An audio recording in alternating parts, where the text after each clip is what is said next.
Hello, dreamers. My name is Anna, and I am behind the scenes with Dream Agency. Normally, I get to do the editing for M&M, and today I have the deep, deep honor and privilege of getting to interview Emily Hopper on the topic of grief. So, welcome, Emily. Hi, Anna. It's so good to have you up front and center with us here today, or with me here today.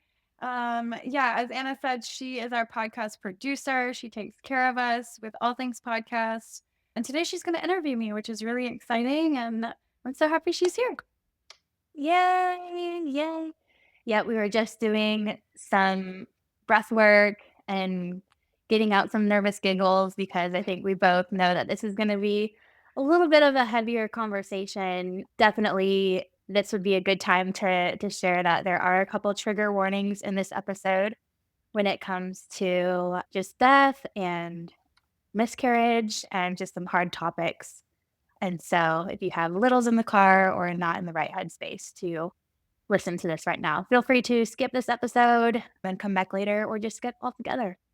But we are excited to dive in and share this topic. So basically, Emily Hopper here is not only the one of the most kindest people you will ever meet in her life, in your life, I should say, but there's a reason why Emily is that way. Emily has always been a kind person, but there have been a lot of hard roads that she has taken. And yeah, it's just again, like I said this before, it's just my honor to get to talk to her about grief and her journey with grief. And we know that there are going to be people listening to this episode that haven't really dealt with grief before. I'm certainly more on the camp of that in that side. I do have a grief story that I'll share. And then there's some people listening to this episode where grief is very, very close and something that they are dealing with every single day. And so we want to acknowledge that and hold space for both of those people. And we'll dive in. Anything you want to say to that, Emily?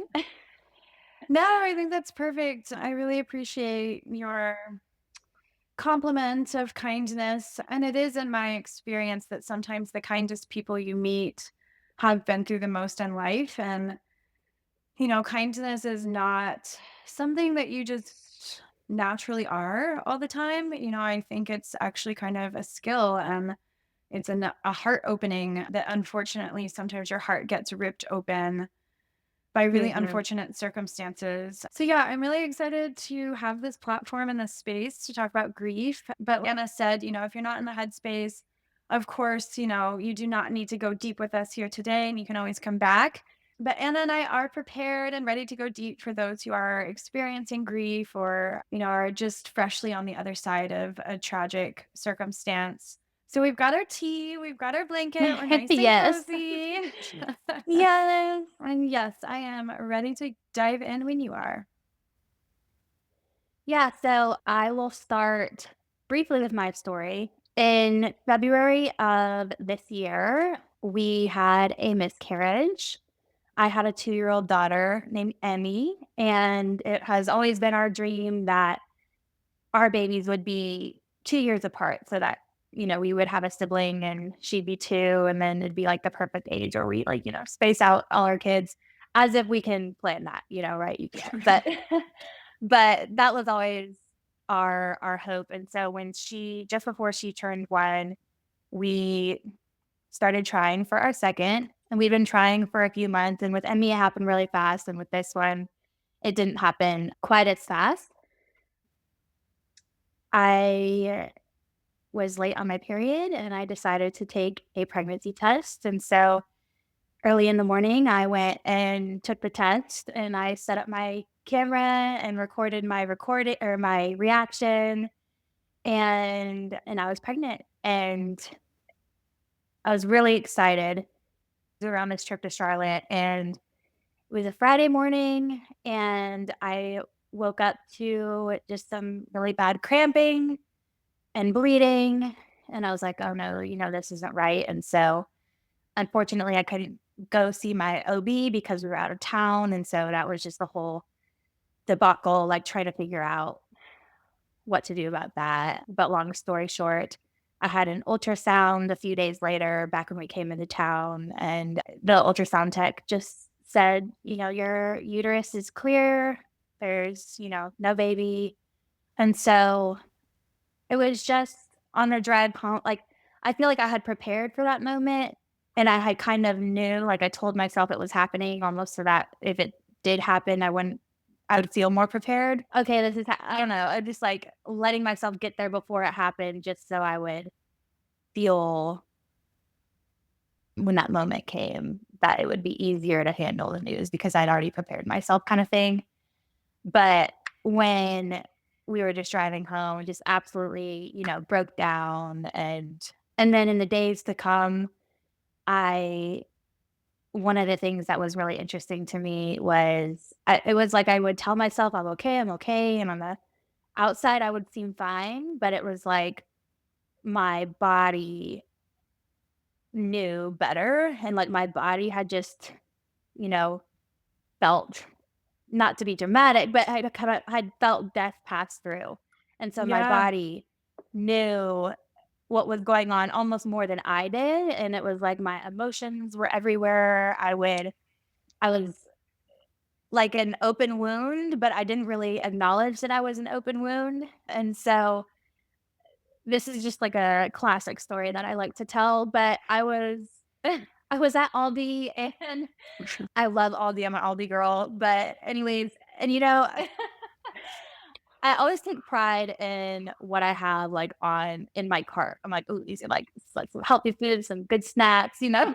Yeah. So I'm like that person, like, "Look at all the good food I got." But, this time I was just in survival mode, and so I had, like, Yeah. microwave meals and, like, everything. I was just loading up the belt, and I was already just feeling, like, sensitive about everything, and the cashier basically was giving me some lip about some stuff and was just being super rude, and I just totally lost it on her, and I immediately started crying, and I was like, "Oh gosh."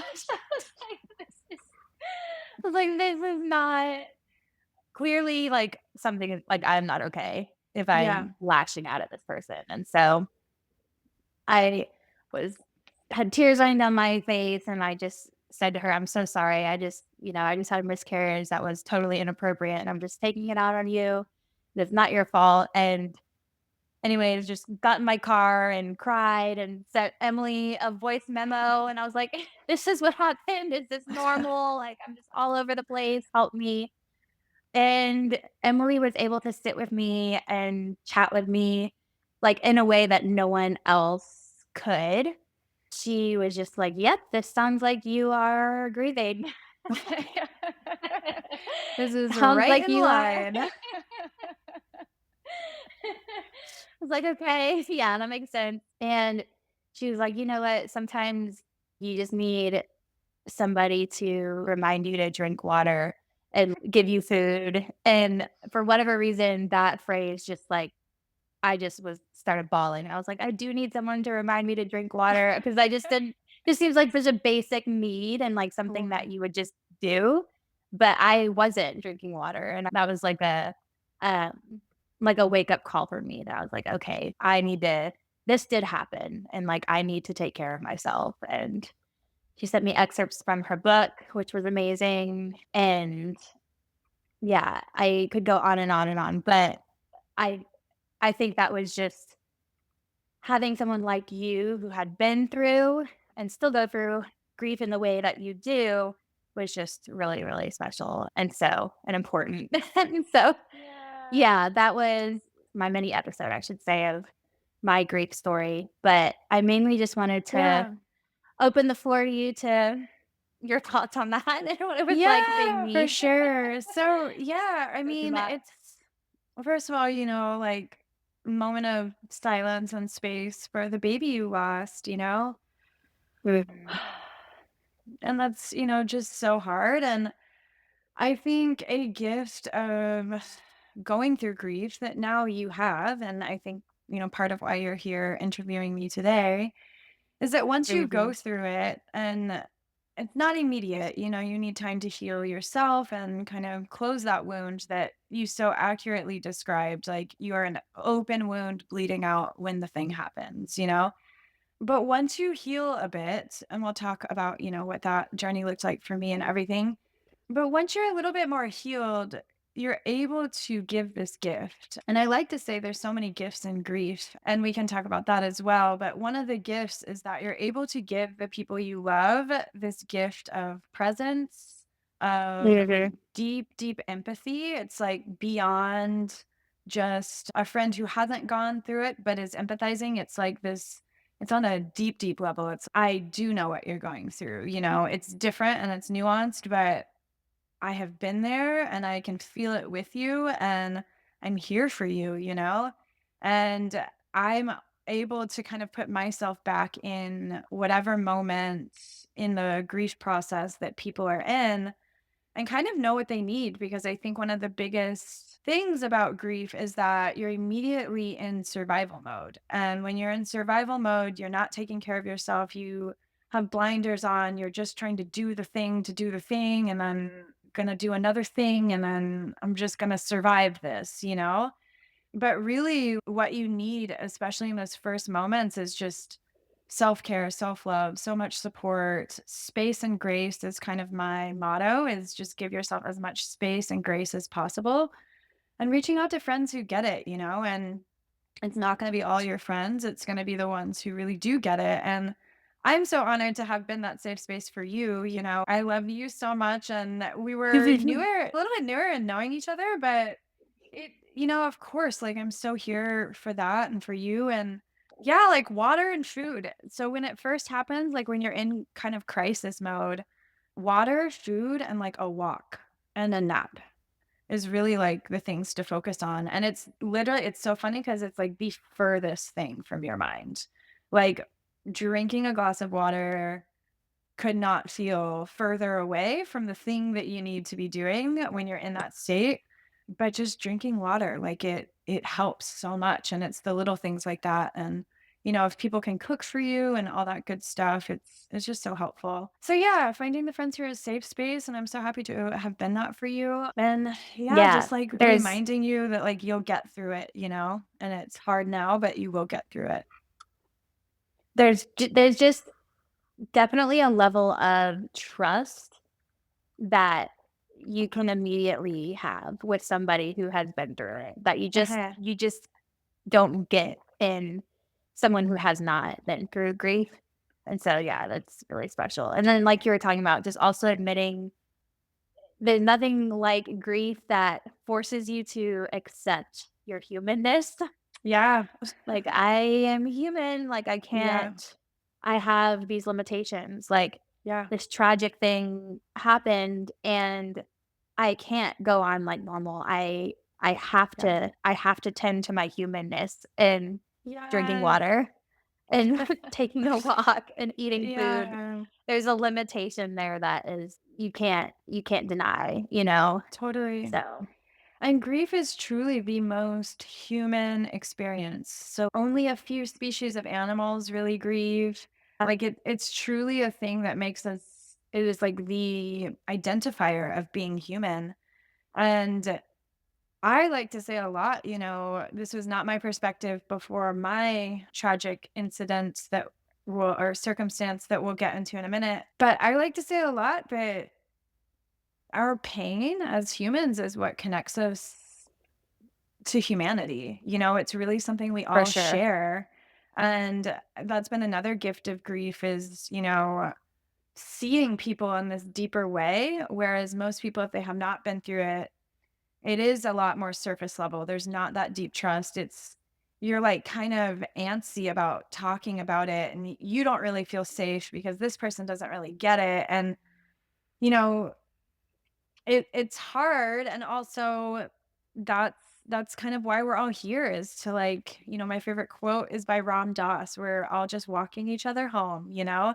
And that's really what grief has given me is this ability to see people in a deep, deep way and hold their hand through really hard times, and that's been immensely fulfilling for me, and I know it's, a gift that my loved ones are really grateful for. But yeah, should we get into Yes. my So, story? Emily, yes, Yeah. as much as you feel comfortable sharing, Yes. will you share your journey with grief? Yes. I don't know why I prompted Mhm. that. But no, I'm very ready to share. It has been a long journey. It'll be 3 years this March, so under 3 years. But I feel good to share, and I feel ready, and I'm excited to do this podcast. So here we go.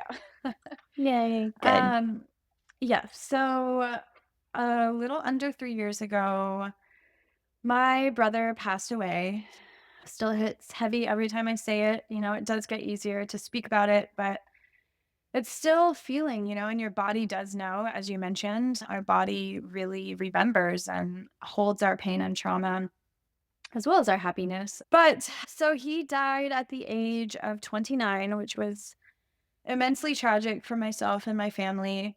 And this year I'll actually be turning 30. And so that's an interesting layer to navigate that I'm officially older than he was when he died, and he's always been my older brother. So that's really hard, and it's things like that that just kind of resurface. You're never really done with the grief story. But so, okay, I'm going to try to stick to a story here. So he died at 29. He lived in Hawaii. He was an amazing, just full of life guy. He made a lot of money at a very young age, and he never even finished college. So he was insanely inspirational to myself and pretty much anyone in his friend group. He touched so many lives. His celebration of life had over 200 people at it.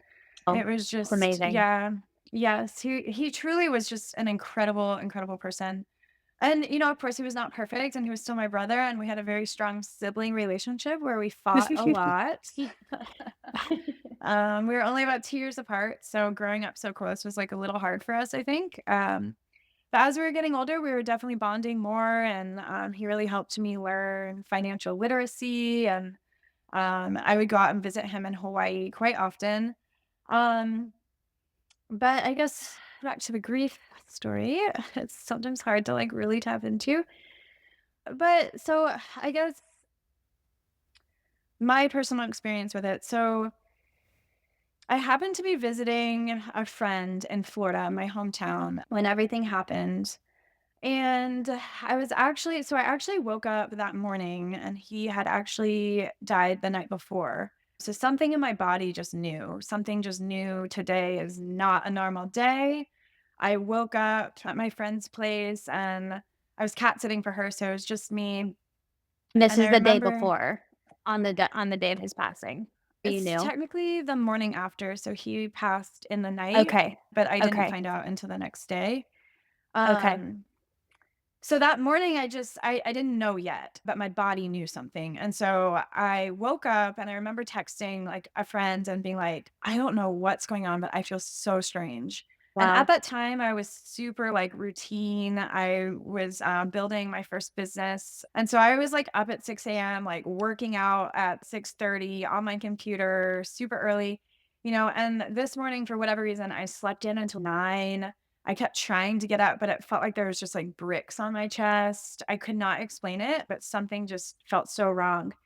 So I texted my friend and I was like, I don't know what's going on, but I'm just going to go to the beach. Like, I'm in Florida. The beach will make me feel better. I'm just going to get up, put on my swimsuit, and go straight to the beach, which is crazy because it's like the middle of a work week. But I did it because I have a strong practice of listening to my body and my intuition. So I went straight to the beach. I sat there for what felt like hours. I think it was about an hour, but I just meditated. I just felt like there's so much moving through my body that I could not fathom, and I didn't know why, and it felt like if I panicked about it, it would just make it worse, so I literally just meditated and was like, "Okay, whatever's happening, just move through it." My phone happened to die while I was at the beach, which was kind of a blessing in disguise because it gave me these few moments of peace before I inevitably got a phone call. But so I left the beach, I went and got, like, a burger, just kinda, like, was trying to take care of myself, not really knowing why. I get back in my car, I charge my phone, and I'm driving back from the beach and I get a phone call, and Well, first I got a text from my dad and it said, "Call me now." And it just felt he's like told me to call him before and it's usually nothing, but for whatever reason, it just felt so serious and big and alarming. So I like took a deep breath, I called him back, and that's when I found out the news. And I was driving, which was pretty scary, but I was driving over a bridge and I remember the exact spot. I live there now. I live back in my hometown now. And every time I drive back from the beach, like, my body remembers, and I remember exactly Wow. this moment, and those are, like, pieces of grief to navigate we can get into in a minute. But, yeah, so my dad, he just I mean, I'll never forget what it sounded like, what he said. He just it was like this cry, like this desperate cry, and just said, "Jesse is dead," and, oh my god, like, well, of course, at first, I did not believe him, and I went through denial and really just I was confused, it was shocking, it was all the things, and then he put my mom on the phone, and I just knew, oh, this is gonna maybe make me cry. But I just knew because honestly, my brother was my mom's favorite, and I came to accept that in adulthood. Except And I knew she just would never joke about that, My mom loved my brother so much, and this would never, ever be a joke, and so hindsight, I can really like phase out the grief process. And the first phase is crisis. It's just full on crisis, like externally, internally. It is truly like all of your worst fears that you live with every day coming to a head and being presented in front of you and then saying, "What are you gonna do now?" And in those moments of crisis, like, there's nothing to do but cry, break down, panic, so I did. I was breaking down in my car. I told my parents I had to go so I could get home safely. Thankfully, I had actually been seeing a therapist for over 6 months due to a breakup, but that was another blessing in disguise. So I called my therapist. She was able to talk for a minute, but then was going into a session and had to call me back.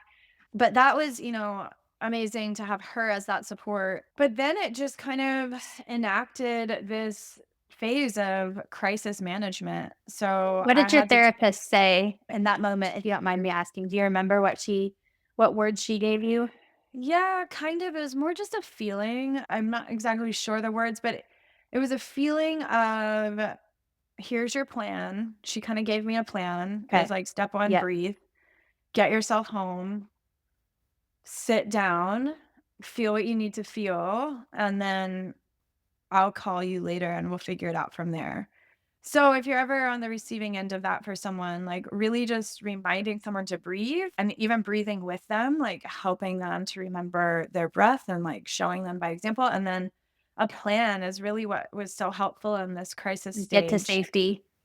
Get to safety, feel safe, and then let it out and then create a plan. So, I did that. I went back to my friend's place. I sat at the top of her stairs, honestly, until it got dark. I was there for 3 hours, like, just not even knowing what to do with myself. And then I started slowly creating a plan, and it was, through the whole thing, I obviously have hindsight now, but it was the strongest I have ever been. It was really just I blew myself away, maybe not in the moment, but looking back just at how well I handled myself, and I think that's another gift of grief. It shows you your strength and it shows you your courage, whether you want to see it or not. Like it gives you the opportunity to really practice everything that you are and Yeah. find Mhm. deep down within you like the stuff you need to like get to each next moment. So yeah, that was the moment. And then, I don't know where we want to go from here, but that first Well, phase, I don't wanna yeah. keep harping on the therapist, but she called you back, right? Yeah, yeah, yeah, she I did. did, she did. Yeah, and she was Yeah. with me through the whole thing. So my brother lived in Hawaii, and long story short, I got myself together, I drove to my parents, that was another gift. I happened to be, near my parents. Drove there, Mm. got the cat I was taking care of covered, and then my parents flew out the next day. It was during COVID, and I had to go get tested. They had just gotten tested, thankfully. So I didn't get out until 2 days later. But in that time, there's so much that happens. We could do a whole podcast just on the crisis phase, right? And, like, what Yep. you need and the people you need to call and the support. You had a friend that helped you with all of those Yes. logistics. who had been through grief herself, Yes, right? Yeah. yes, yes. Amazing. Yeah, and that's a huge part. If you can call a friend who can just really hold your hand through the whole thing. She had lost her dad when she was young. So she kind of knew what was going on. And like we talked about at the beginning, it's just a different level of understanding when you have someone who's gone through it. So she held my hand through the whole thing. The cat I was watching actually knocked my phone off the counter and shattered it. And I was like, Of oh my course. God. Of Yeah. course. As if Like, you need one truly, more like thing. exactly, and I literally couldn't handle it, I just broke down. It's very hard to deal with any problem because your whole life Yeah. is turned upside down.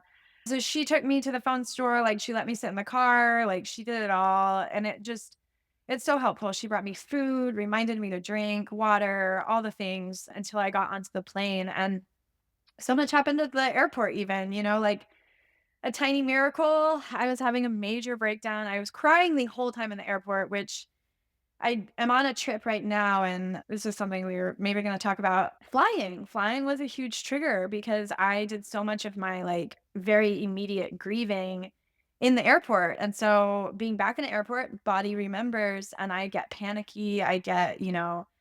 I'll have breakdowns and now I know how to deal with them. And I can talk about that in a bit too. Um, so back to when I was flying to Hawaii, I was having it was a breakdown, but amidst a breakdown, so it just compounds, right? So, I was already crying the whole time, and then I was sitting there about to get on to my flight to Hawaii after I had just flown to Denver, and I'm sitting there, and I'm just getting panicked because the thought was, I never fly to Hawaii without my brother being there to pick me up, and those thoughts will just spin, and it creates, like, a huge grief wave, and so I was just panicking sitting there, and I remember just praying to my brother and saying, "Jesse, if you want me to get on that fucking plane, you better do something right now."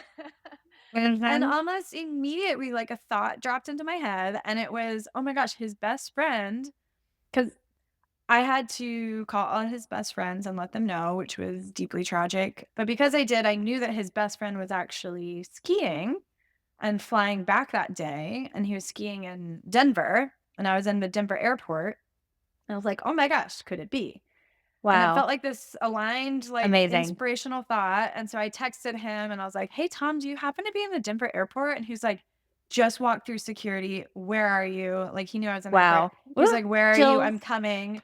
Yeah, and so chills. I was, Yes. like, sitting there, and there was, like, this weird, like, COVID checkpoint too that I had to get through to get to Hawaii, and I just couldn't handle any of it. He came straight to me, left all his friends, came straight to me, gave me the Oh. biggest hug, and he just helped me get through this checkpoint thing, and then he stayed by my side until I was on the plane. And so Wow. it's like tiny things like that, where the person that you lost is truly still there with you, just in a different form, and honestly, like, able to pull miracles for you. And so, Yeah, and if then anyone your is plane yeah. was getting rescheduled, right? Yeah, so I that was kind of part of the meltdown panic was I got to the gate and I missed the flight to Hawaii, and so I was like, "Oh my god, I'm gonna have to stay here overnight." But I walk up to the gate, and this is a little miracle too. The lady didn't even ask me my name and just slides over a boarding pass and said, Oh my "Here, gosh. we've put Woo! you on the next flight." And I go, Chills. "Thank you. My name is Emily." And they're like, "Yep, I know." Like, it was just crazy, Wow. and it just helps, right? It just anything like that helps, and if anyone is going through it right now, just know you have access to that person, and you can talk to them however you want and, like, ask them for help, and it's not gonna bring them back, and it's not gonna lessen your pain, but it will make things a bit easier, and you'll see some, like, little glimpses of miracles and gifts that you wouldn't otherwise see if you don't kind of open that connection. So you are on the plane, you get through the plane ride, you land in Hawaii, and then your parents meet you there, right? My parents were already there, and they were at my brother's Okay. house. Um, so I meet them at my brother's house. I walk in, and you can just feel death. you just feel Yep. the death, and kind of like you're saying with your miscarriage, like you felt the death pass through. It's the same thing. Like you just feel it and it's undescribable. It's stagnant, it's stale, it's hollow, it's spooky, it's like a Mhm. shadow, and so I walk into his home and, I just immediately feel that. And yeah, I think, one of the points here we wanted to talk about is, one of the things that no one prepares you for is the family dynamic that kind Yes. of happens, and I'm sure there is a bit of that in your marriage with your miscarriage, but I think what people don't really warn you of or tell you about is all the relationship dynamics you're going to have to now navigate, specifically when it happens. It's pretty chaotic and tragic as well in some cases, but then also the aftermath. And so, in my Your relationships experience, will never be the same. There's no yeah, going back to how things were. Yeah. truly, and I think, I mean, there's many ways we can take this, but, in terms of friendship, when my brother died, I got so crystal clear on who my real people are, and some Never. people definitely fell off. Some people were put on the back burner because, I just couldn't quite show up in that way. And honestly, M, the other M to my M, Yes. we talk about this though. It's interesting what happens with friends. So she's one of my closest friends and has the most beautiful perspective. And Emily's one of the loves of my life, but our relationship had to take a back burner actually because Emily is so insanely positive. And Yes, so, she is. beautifully magical, and it's her gift to this life. But I couldn't handle Mhm. it. I couldn't see silver Yeah. linings. I could not handle positive anything. It was who's going to sit with me in this grief? Who is going to be real with me? Who's going to tell me that this fucking sucks, and Yep. not Yep. sugarcoat it? And it's not Because personal. it's It's just a not. season, different Yeah. relationships or different seasons. Yeah. 100%. And in my Anna mentioned my book, it's not out yet, but hopefully maybe 2025 Excerpts. excerpts.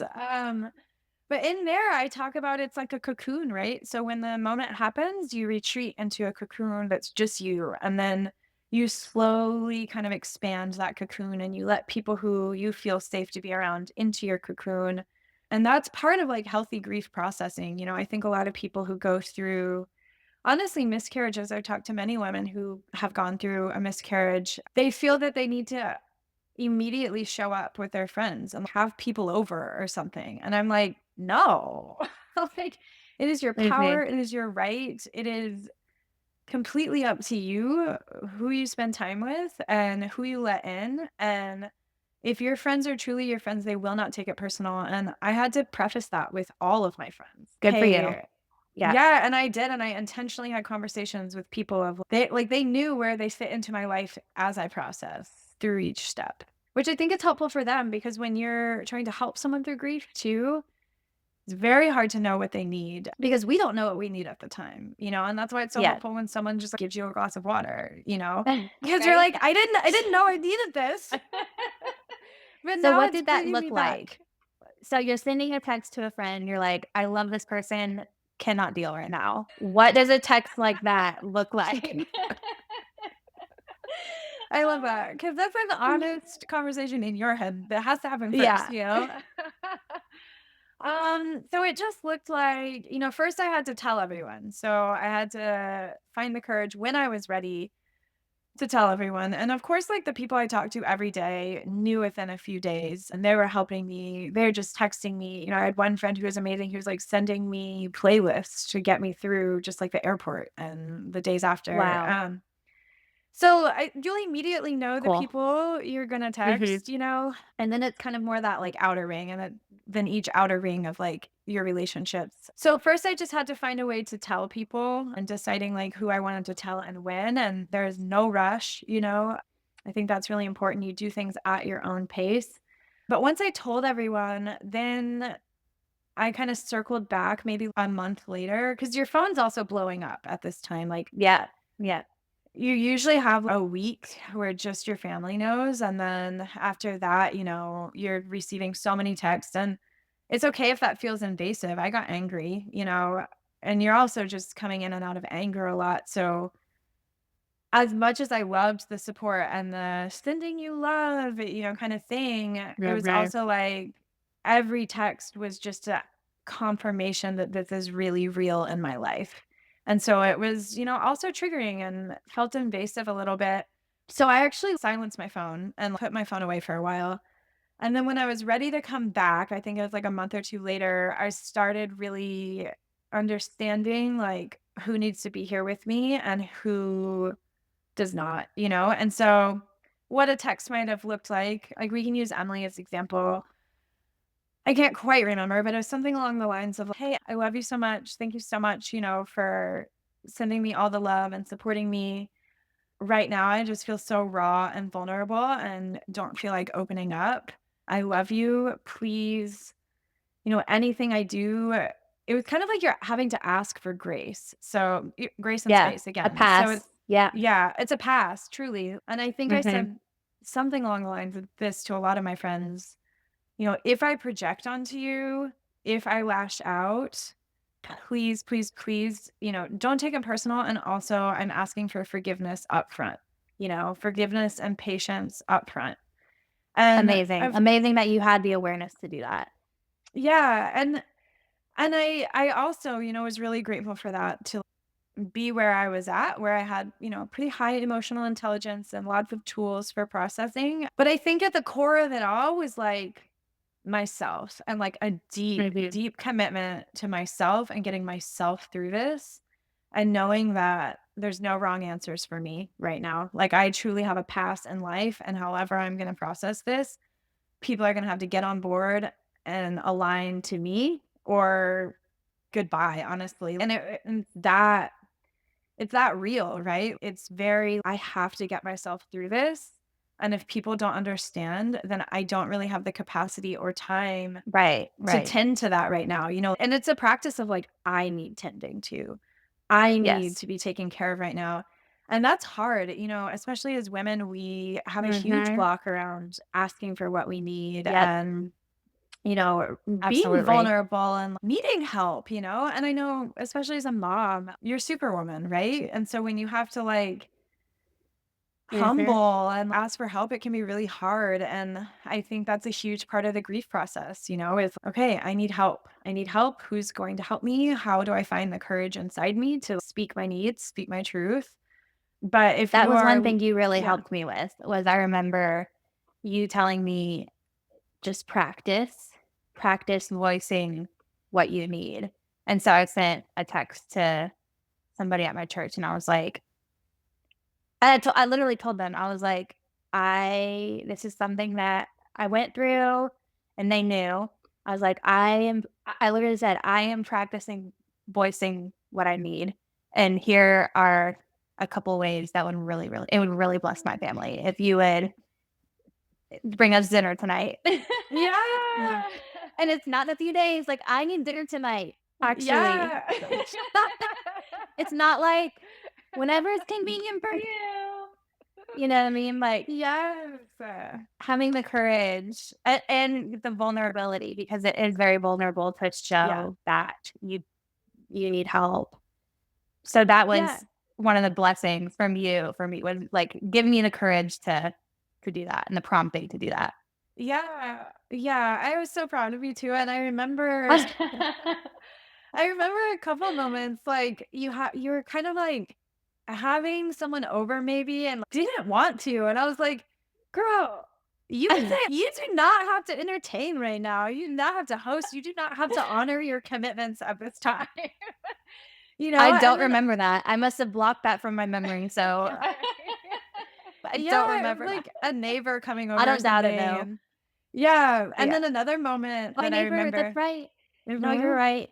Yeah. Yeah, and Yeah, you're, I like, lost it on having her a too. breakdown about it. Yeah, and I'm like, "You don't even have to go there, like, you have full She was permission trying to to take do care what of you want." me in her I'm sorry to talk over you. She was trying to No, take care of me in her own way, yeah. and that was not what I wanted. It was almost like Yeah. she was trying to take care of me to make herself feel better, Yeah. and I was like, "I need you to get out." Yeah. It's like, not I didn't say that to her.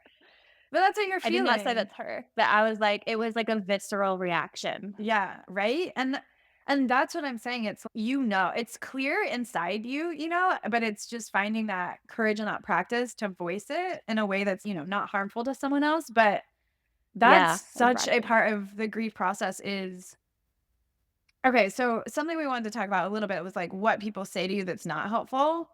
So one thing Yes. that people say to you that's so not helpful is let me know what you need, right? Mhm. Let me know what Yeah. you need. The ball's in your court. Balls I'm in over your here on the court. sideline. You're going through loss, but let me add this to your plate. Yeah. I have been that person too. Like before I went through this Yeah, experience, that's same. like what our Mhm. society has conditioned us somehow to Yeah. say. It's two things. I can't imagine what you're going through, and let me know what you need. And let me just give a PSA to the world.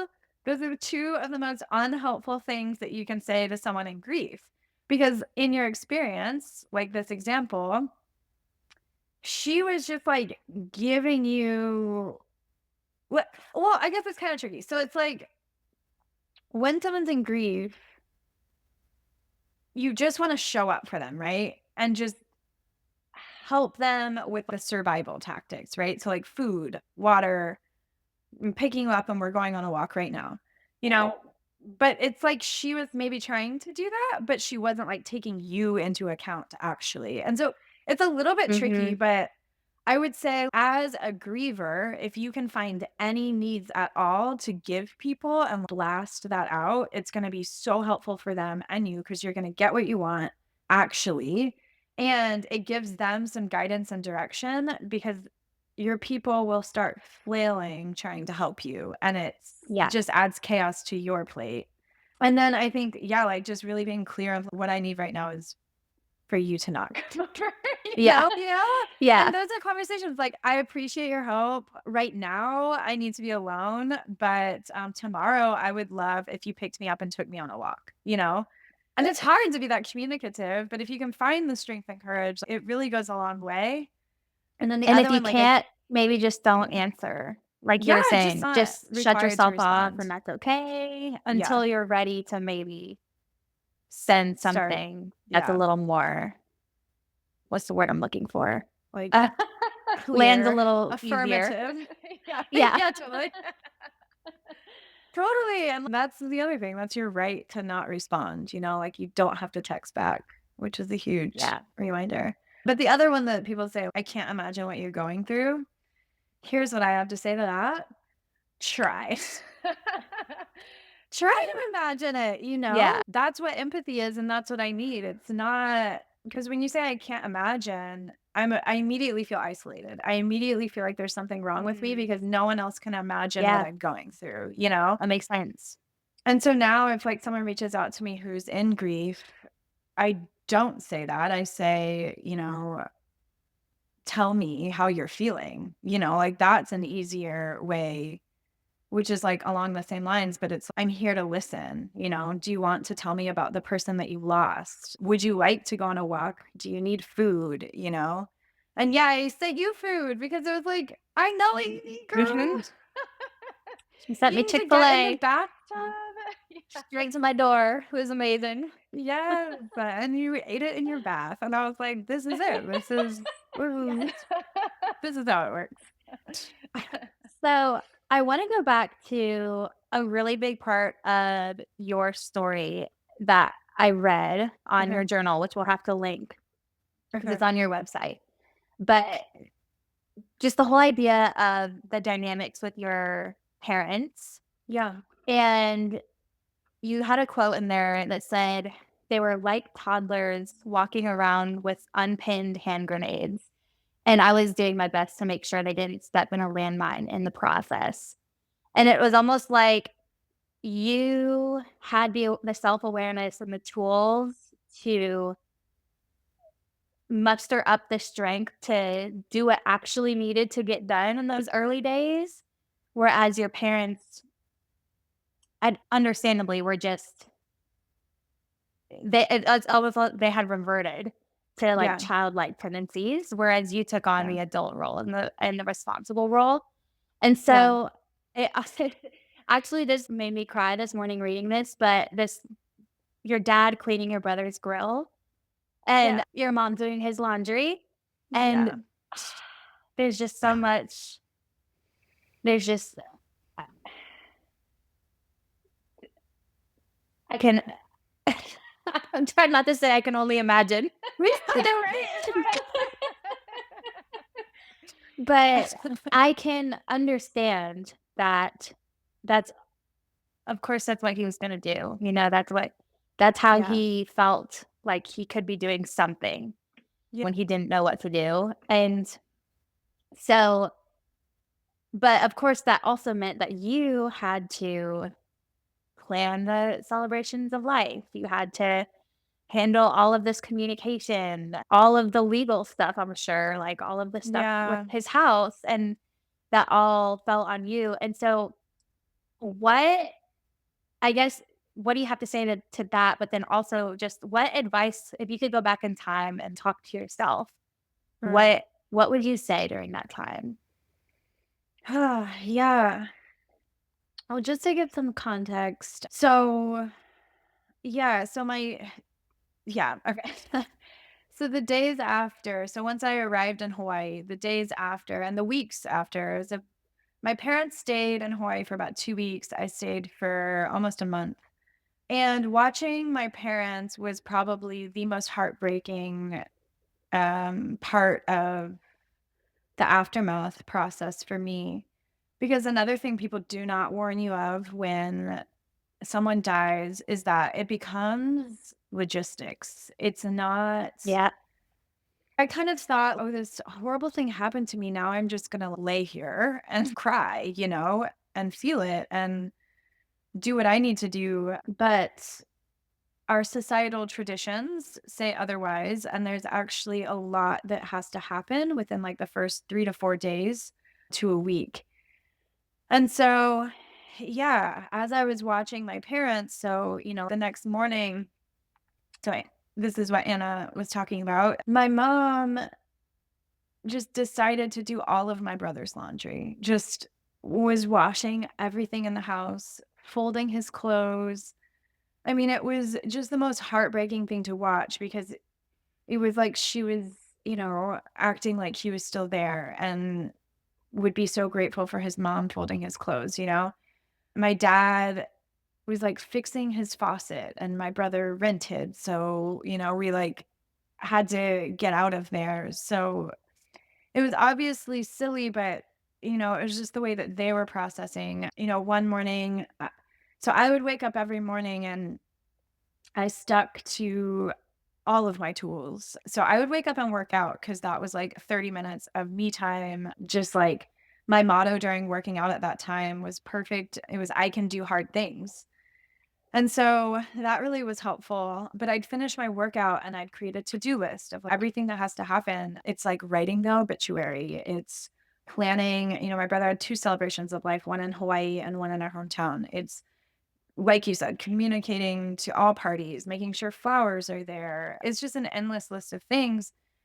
And so I would write out my to-do list and then, I'd go check in with my parents to see like where they were at. And I asked them to kind of have a to-do list. And we do kind of like morning meetings that I tried to establish that fell through pretty quickly. But yeah, so I'd have my list. I'm like, all right, we've got to do all this. And then I'd go out and I'd look at my dad.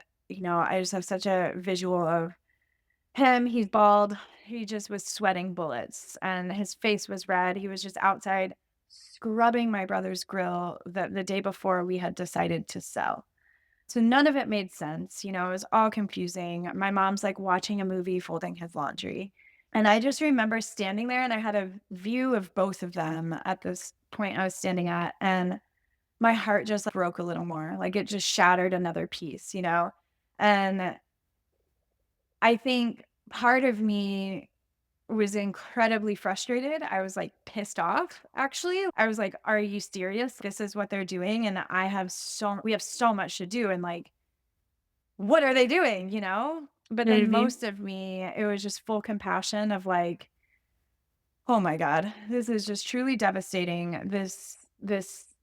What I'm going through to lose a son, is very different than losing a sibling, equally, as devastating." But I just saw it with so much compassion, and then I remember making the decision right then and there that I was gonna stand up, that I was gonna be the one who stands up in this family, and this is gonna make me cry.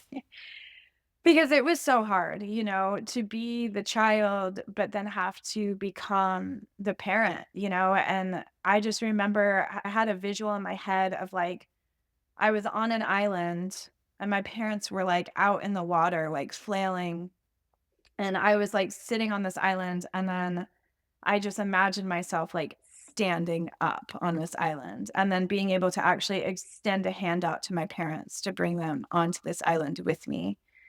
And while that sounds so beautiful, and that's what happened inside me, back to the family dynamic, they did not receive that very well, actually. They didn't they didn't want me to it was this interesting thing of, like, they didn't want me telling them what to do, and I was trying not to tell them what to do, but they still had this, like, parental mindset of, "No, we know what's best," even though, like, their actions were completely hollow of that, had I, like, let them make a lot of decisions, it would have been really not great, you know? It was like, in my heart, I know I have to be the person who's gonna do most of this and get us through this, while also getting backlash from them and resistance from them because, I'm hitting their ego, I'm hitting their role that they've played their whole life, which is knowing what's best and, my dad making the decisions and, all the things. And so it was a lot. It was a lot to navigate, but I think so if I could go back, what I'd tell myself, honestly, like my self-talk at that time was like next level. Like I don't even know how I did it, but it was like a mix of the most compassionate person you've ever heard mixed with a drill sergeant. Yes. Yeah. So I would wake up Cool. and it'd be like Brene Brown being like, "You got Yeah. this, Emily." You can do hard things. um, I could do hard things, and something I said every morning was, "I choose courage over comfort before my feet hit the ground," and that came from Brene Brown, and, she's all about vulnerability and compassion. So it's like Yes. that mixed with, "Get the fuck up, Emily. Yeah. You got this. One foot in front of the other. You can do it." Um, Yeah, as long as you wouldn't tell yourself anything, like, other than you're doing great. yeah, Maybe that's what just I'd go giving back and yourself a say. hug "You're and doing saying, great. You got this. Yeah. You will get through you're this. doing You will it." survive. You're doing Yeah, it." Yeah. And in it's those amazing. times, it's truly just moment by moment, hour by hour, like checking in with yourself and then checking in on others. And I think that's huge. I don't know if we'll get into like tips and tools and everything, but really, as a caring, compassionate person, your first response is usually to cater to the needs of others, which can bend into like people pleasing pretty heavy. And when you're so dysregulated, it's easy to revert back to like your more toxic patterns. But the best thing I did was, like, the first 10 minutes I woke up were for me, and then the next 30 minutes I did that workout, and that was for me. And if you can check in with yourself first and give yourself what you need first, you're so much more capable of helping your family, helping your parents, helping whoever's needing it, and checking in with them. So that was huge for me, like, really prioritizing myself, and then that gave me so much more space and strength to help my parents through it as well. Yeah, yeah, it kinda goes back to acknowledging the limitations of your humanness, like, Yes. it's not selfish, you had to have that time, and having that Yeah. time made a big difference. Yeah, that's awesome. So, I wanna read an Instagram post that you shared Mhm. about wedding seasons. Oh, yeah. So, you have a picture of Jesse here, and who are the 2 other people in the picture? Is that your mom and Shay? It was my mom and Shay, yeah, so Shay Oh, okay, was good. my brother's girlfriend at the time of his death. Okay, amazing. And it's a cardboard cutout of Jesse, and you guys are on the beach, and you're posing by it, and he said, "Everything significant that happens reminds me of my brother. Wedding season has been really hard this year. From watching siblings' speeches, knowing I'll never get mine, taking family photos as 3 instead of 4, attending family weddings where his name is not mentioned once, seeing old friends who only knew me as Jesse's little sister, seeing families that our family grew up with, to watching his best friend get married without him. It's fucking hard continuing to live life when it feels like there's something missing every moment of my day, and yet here I am still doing it, still showing up for people I love, attending weddings for the people I love to celebrate, and remembering how Jesse would really make this a party if he were here. Thank you guys for making him an obvious part of your big day. It's relieving and comforting to not have to hide the fact that he's not here, and to Um, know that you guys are thinking about him as much as you are. I love you and cheers." And so, one of the things that really stuck out to me about that was you said, "Thank you for acknowledging that he's not yeah. here." Because I think I myself do this, is the tendency to, like, to not mention it because you don't wanna bring it up, and you don't wanna Uh-huh. make it uncomfortable for people, you don't wanna open a wound in a Yeah. way, but for you, you're saying, "No, thank you for acknowledging," and even having, like, a cutout of him. I know, they did it in the Tell biggest me more way. about that. Yeah. Yeah. Yeah, I love this. It's also really cool to hear past me, still Yes. killing it. Yes. Because it's hard. Like you go through Yeah. lots of different versions of yourself through the grief process. But I stand by all of that. And Love yeah, it. so that actually was one of his closest friends getting married, and they had asked me if we'd feel comfortable doing a cardboard cutout, and I was like, "Jesse would think that's hilarious, absolutely." Yeah. But I think, on a deeper level, what happens a lot is when you lose someone, the people around you, they either feel insecure in themselves to bring it up, or, that's not really the issue. It's more just they don't want to remind you of it. They don't want to go there. They think it will be more painful for you to talk about it instead of ignoring it, essentially. In my experience and most of the grievers I've talked to, it's just really not the case. That's a huge misconception. The moment he died, it was interesting. Like, I started a group chat with all his best friends, and for the next like 72 hours, they just were sharing memories. It was just like this dump of Oh, like memory sharing, like hilarious moments Jesse did. And it was so interesting because I didn't really know that's what was going to happen. But it turns out like you want to talk about it immediately and forever. Like, you want yeah. to I remember a hard part was, like, carving out space and creating space in my friendship to be able to just talk about him whenever I want. And when you have really special friends, like, they will allow that, and they will even say, "Hey, you can talk about him whenever you want, like, it's not a big deal." So that's ideal situation, like, you just get to bring up the person as much as you want. But yeah, like, I think when you're grieving, you have this hole inside of you or this wound, however it feels for you, like this void that's with you all the time, especially in the newer, fresher days. And when you show up with people, it's like an elephant in the room kinda thing. Like, how can I not talk about this? How can I not let everyone know this is what's happening for me? I'm trying to be here, but, this is what I'm really feeling. And so, for someone to acknowledge it outright takes away so much of that pain and shame around sharing, and it And just kind of isolation, I'm and sure. isolation, so much isolation for sure, because 'cause you're carrying this on your own and you're carrying it all the time. And so, yeah, I one of the weddings I went to was actually a family wedding. It was cousins, and they didn't mention him, they didn't have a photo of him, and I couldn't actually stay at that wedding. I went out into the car, called a friend, and cried, and had to go home because it was more painful for him to not be acknowledged and me have to hold all this just on my own. than, for example, the wedding that is the Instagram photo with a cardboard cutout. Like, how amazing. I got to show up and be, like, fully me, like, fully authentic in my process, and, I didn't have to hide anything. I didn't have to, like, shove it down, and I was able to actually enjoy the wedding because it felt like my brother was there with us, and it was even like an extra step of incredible. His friend who was getting married actually matched their groomsmen outfits to my brother's photo because he was Oh, in like a wedding outfit. And so he matched it. And so like stuff like that, I like my heart is able to open in the best way, of like wow.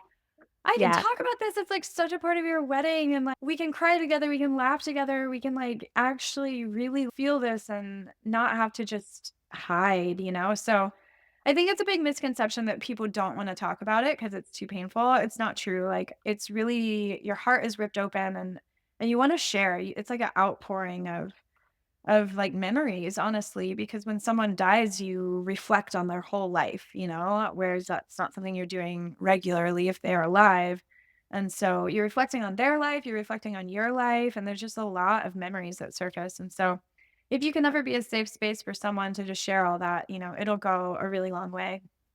Yeah. Yeah. That's Did that amazing. answer that? Yeah. Okay. Well, I feel like this is a really good segue into something that I wanna make sure to ask you is, you Yeah. talk about how Jesse was the life of the party Yes. and that he would order, all of the sushi on the menu. He was like, Yeah. "Give me all of it." Totally.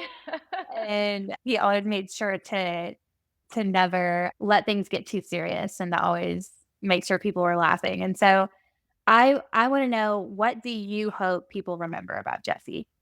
Aw, see, that was it in practice. That was the perfect question. Mhm. Yeah, gosh, I what I would love for people to remember is just, their memories about him. And to kind of hit on the previous question, I think memory sharing is what keeps someone alive, right? It's what continues their legacy, and that's why I love for it to be acknowledged and honored. But, Jesse was just he inspired you to live life, and I think that's the main thing for me is we don't need to be working to live, It's truly or living to work. It's truly like working to live. And so many things. Like, so even just in his financial, like, planning, one of the things he would teach, his friends and I is to have fun coupons. And it's essentially Yes. it's like money that you put aside that is as important as your savings, and it is strictly for fun. And you go out, you can blow it on one experience, you can have many small, like, fun things going on, but he really prioritized fun and living life, and anytime you hung out with him, I mean, you were just laughing the whole time, you felt alive, you felt so alive, and it's just a feeling that felt so specific to him, and I feel all of myself and his friends trying to recreate that in our lives to honor his legacy. I walked away from my first business after he died because I was working like 10 hours a day, and I quickly was like, "This is not why I'm here. This is not, what he would want for me." A really big moment I had that's, a little bit, pretty vulnerable to share that not everyone will resonate with, but I actually went to this is a side note, that I went to a Tony Robbins, conference about a year after he died, and Tony Robbins is intense and insane, but we were, like, really feeling some stuff, and a thing came through, and it was like I was kinda going through the anger and the grief, and I was just screaming silently, but, like, screaming in my head, like, "Why? Like, why, Jesse? Why did you have to die?" And I felt him come through, and it was clear as day, and he said, "So that you can live."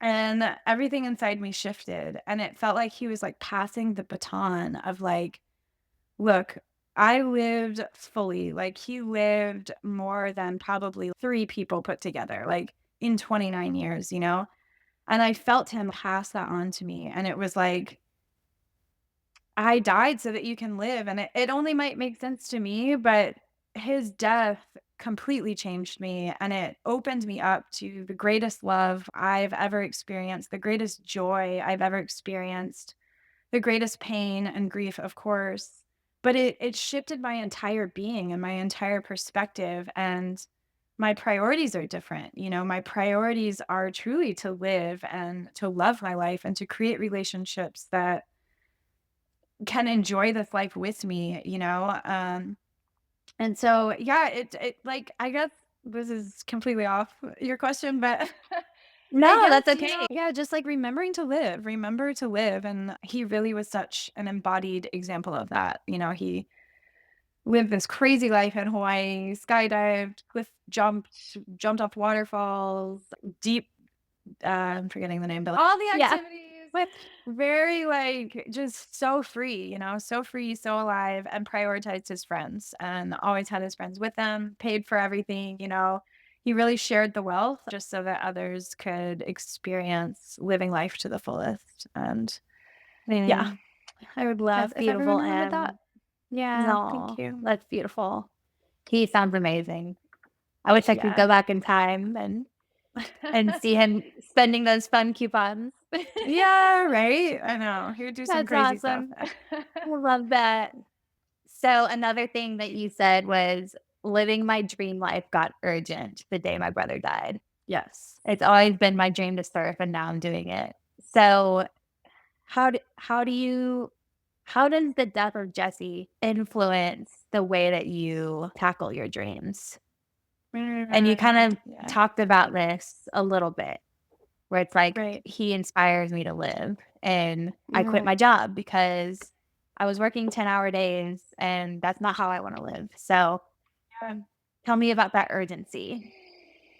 Yeah, yeah, so, something I like to say to people who are curious about grief or going through it is, if you're open to it, grief can change your life for the better, and, uh, I I'm cautious saying that because if you're, like, freshly in it, honestly, you're probably not listening to this podcast because you're not really open to outside influences at this time, but when you're freshly in it, you might say, like, "Fuck you" to that statement, and that's totally valid and fair, But if you're a little bit further in the process, you might have noticed that, as I've been mentioning, there are gifts to grief, and, if you're open to seeing those gifts, your life will change for the better, and that is wholeheartedly true for me, and so yeah, the way I've allowed it to change my life is, yeah, so I walked away from my first business, which took me,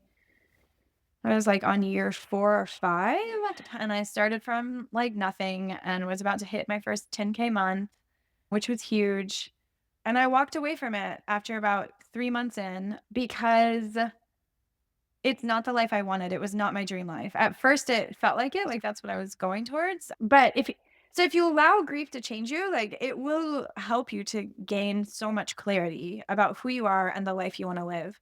And so I very quickly was like, "Okay, this is changing me, I'm gonna give myself grace and space." I took 2 years off of work, which I was still working, I was working, like, smaller jobs, and that was actually a little bit stressful, but if you can give yourself grace and space to, like, really allow things to unravel, unfold, and then rebuild, because your foundation cracks, your foundation shifts, and my foundation crumbled, and I realized, like, the foundation I had built for myself and my life was not strong enough to sustain something like this, and, you know, I had to rebuild my entire foundation, and that might not be the case for everyone, but if it is, allow yourself that time to rebuild a foundation that really allows you to touch that dream life quicker than you ever imagined, because the urgency is, like, my brother died at 29, I'm 30, or will be 30 this month. But it's like you very quickly realize that your days can be limited,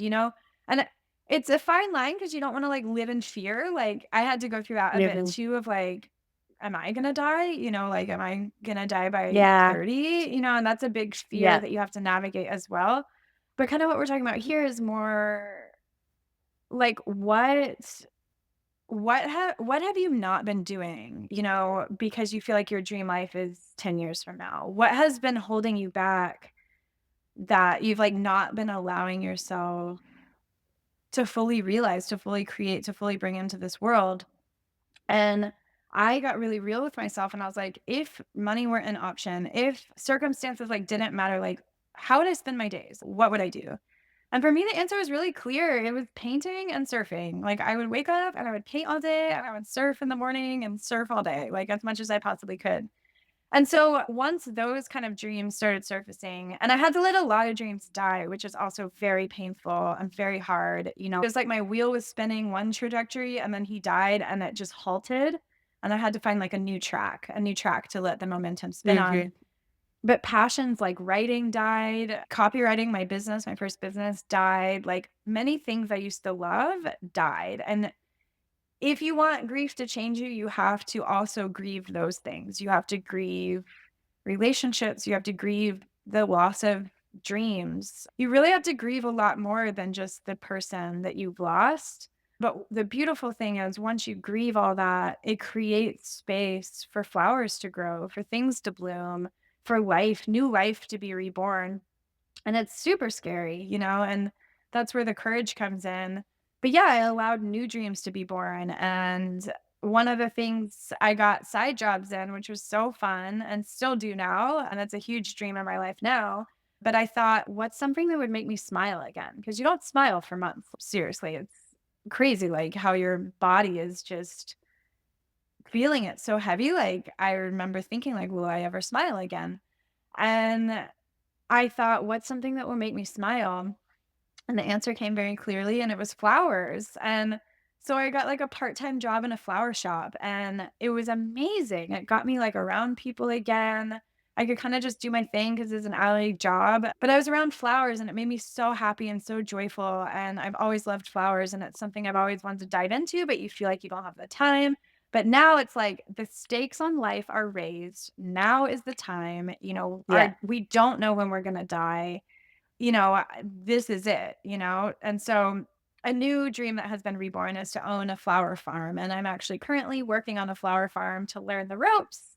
So that's really exciting. But you So just cool. follow the magic Mhm. breadcrumbs and follow what Mhm. brings you joy and then allow yourself to let go of what you thought your life was going to be. Because we always all have a plan. You have to grieve that plan and then let a new plan be reborn. And yeah, that post specifically, I moved back to the beach and started surfing. And even though there's not like amazing surf here, I still surf like as much as I can. And he's with me when I'm surfing. It's amazing. Like the moment I pop up on the board is very fearful, and I feel him drop in and be like, "You got this, sis."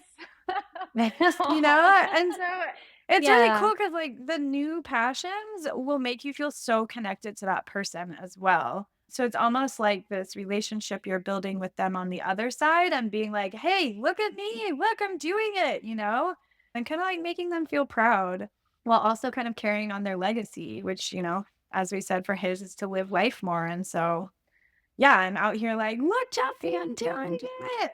I'm really No. tired sometimes, but I'm doing it."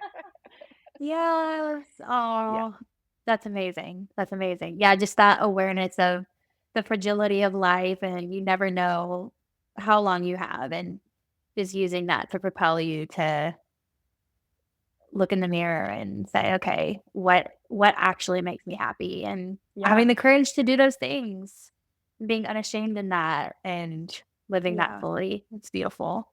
Oh, I love that, yeah, thank Em. you. I love that. Okay, so I feel like we can talk so much longer, but I don't want to end this episode without asking you. You talk a lot about how grief is like waves. You slowly, slowly start to have that breath of life more and more in between waves. And some days it's different. But for you, what does a good day look like for you today? And what does a bad day look like for you today? And what do you do? Because there are times when you tell us and you tell the team, I feel grief. I feel it coming. I'm acknowledging the wave. And at one time you mentioned there's this one exercise that I know I have to do. And I know it's Yeah, gonna gonna slay me, but I know I'll feel better at the end. So tell me a little bit more about that and any other final tips you have for somebody who Yeah. is really in the depth of that. Yes. I love that question. I think it's so helpful for anyone listening to like hear the answer to this question. But yeah, so just a little context on the breath of life. So when it first happens, you're pretty much in one big grief wave and it's just all the time. But then you'll find that the waves start to lessen in intensity and also space out a bit in between. So you have a little bit more time like treading water between the next wave. And something I shared with Anna when she was going through it is always remember the breath of life. And it kind of is Mhm. tied to surfing in a way. But if you wipe out on surfing, you're just getting pummeled by that wave. You're like in the washing machine of life. You can't breathe. You think you're going to die. You're in survival mode. You don't know if you're going to make it through. And then you pop up and you get that big breath that lets you know, oh, we're surviving. We're going to make it. I'm breathing. I'm alive. It's the same with grief. Like that breath of life is so nourishing and so good. You have to like really cherish it because you don't know when that next wave is going to hit. And when it starts, yes, it might be just a day you have in between and then it's the next wave, but slowly you'll have a month in between, 2 months, 3 months in between. Now about 2.5 years in, I go, full months without like massive waves. Like I would say 4 months usually, and now it's kind of just navigating the holidays and his like kind of holidays, like his birthday and his death day and all that, which is a whole other thing, but I still have bad days, right? And so I'll say a good day and a bad day. So a good day to me, I wake up, I'm feeling good. I pretty much know immediately if I'm having a grief day when I wake up. So a good day, I wake up and I don't feel the grief.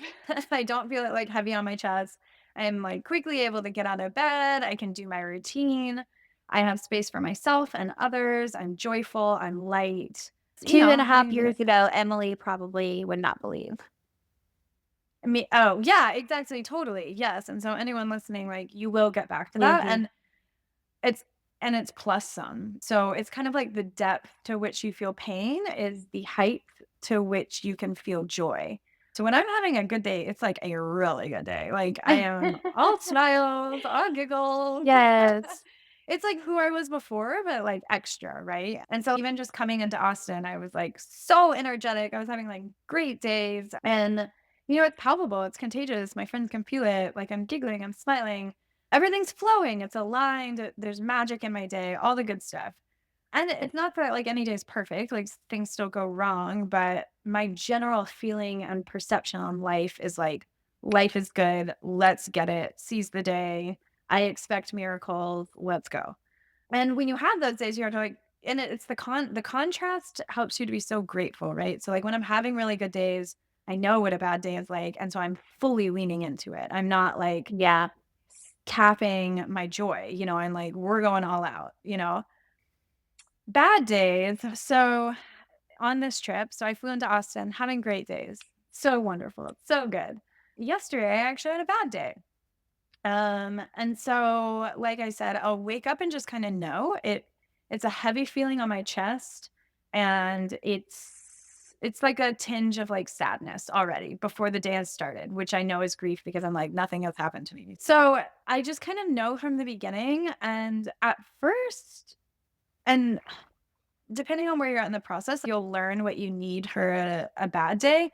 At first, I would just claim it a sad day. I would clear my schedule as much as possible and I would lay in bed and cry. And sometimes that is 100% what you need. You need to cancel plans. You need to create space and grace again to just feel your feels, eat your comfort food, like do all the things. And I would just like create full sad days and just allow myself to feel fully sad.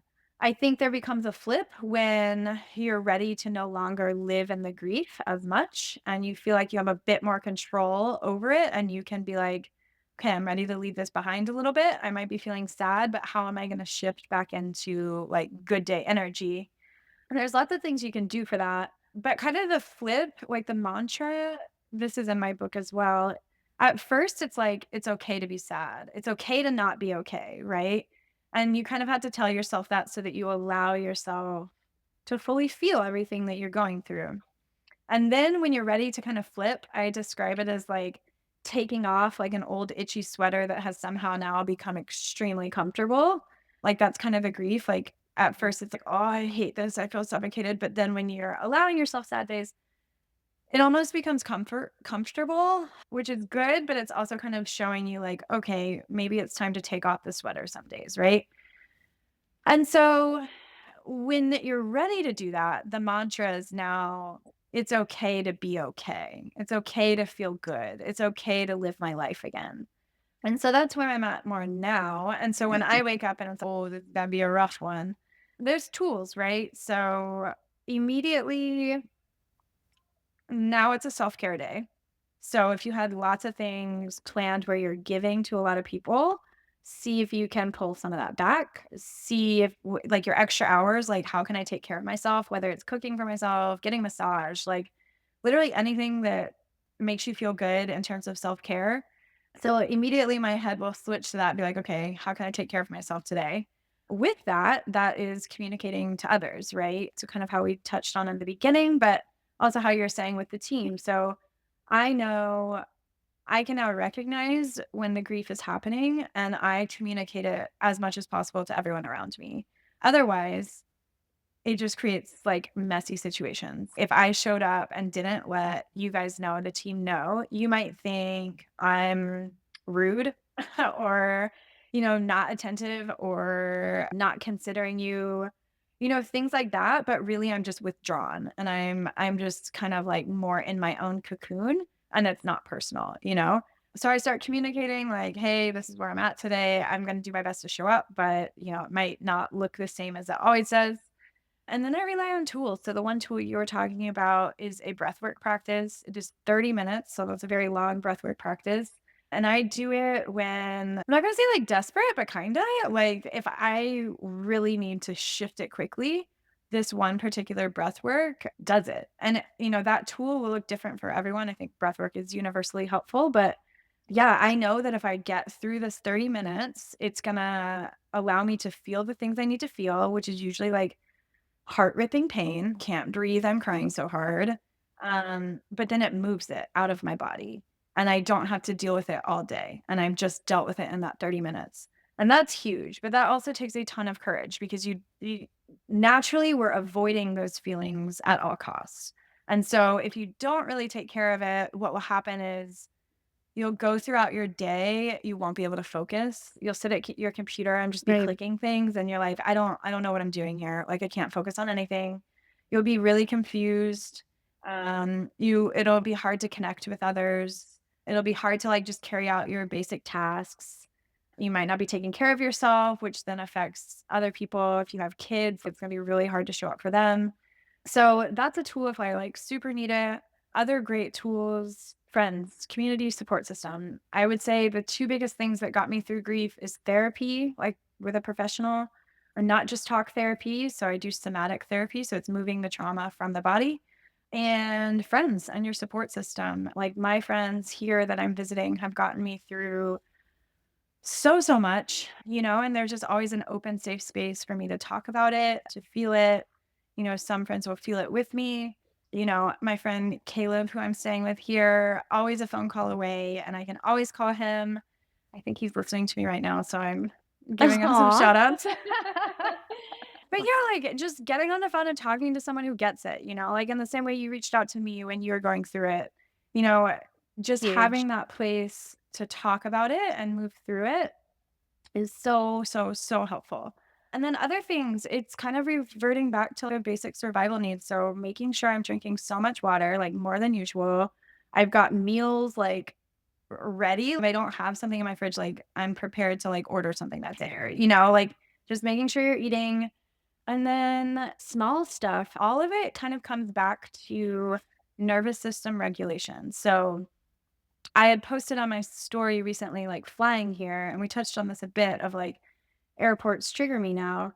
So flying here, I got super triggered and had a major meltdown in the bathroom But the difference this time was that I'm a pro now. I know how to help myself through those things.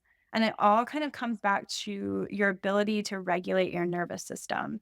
So when we get triggered, when we have a flashback and it triggers a meltdown, it's our body and brain essentially going back to that moment of crisis. And it's telling you that you're in that right now.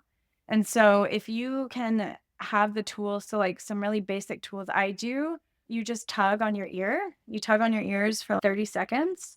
You stroke the sides of your neck and then you hug yourself and you just hold yourself and remember, like, I am safe. Other little things, you look around the room, you register in your brain that you're safe. There's no actual real threat happening. You can look side to side and you'll like yawn, and that's you sinking deeper into a regulated nervous system. But all of these things are to actually activate your vagus nerve, which is the breath work we did before this. And it just puts you back into the state that you need to be in to move through it, move out of it, and return back to yourself. So there's lots of like small tips and tricks, and I would just say definitely find what works for you and what you feel confident in doing in times of crisis. There's endless free resources, but like a good just Google search is somatic therapy and like nervous system regulation. And those are the things that will bring you back to yourself when you need it. And so on a sad day, I'm Amazing. doing all those things throughout the day. Yes. Yes. And we'll be sure to link the specific breathwork meditation that you like, as well as your journal entries, your poems, any other resources Or that we have. And yeah, I want to say thank you, because this has just been like such an amazing and sacred and tender conversation. And I want to thank past you, you know how Snoop, yeah, totally.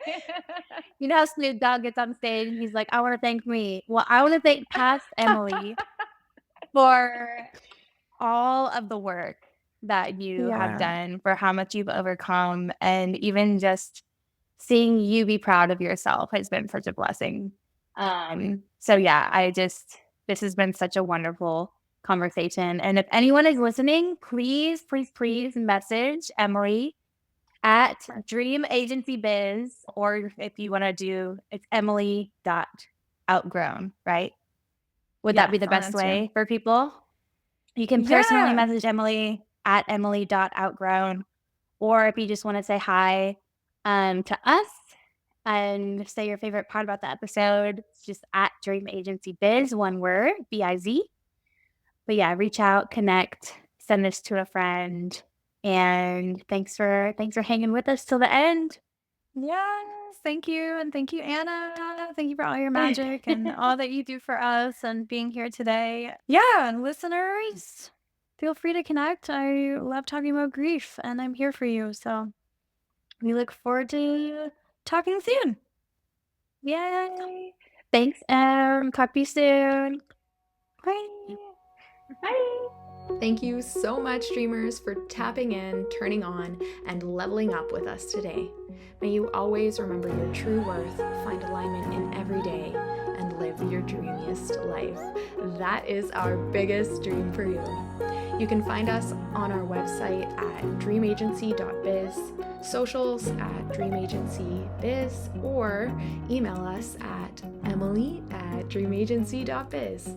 Make sure to subscribe, follow, share with those you love, and reach out.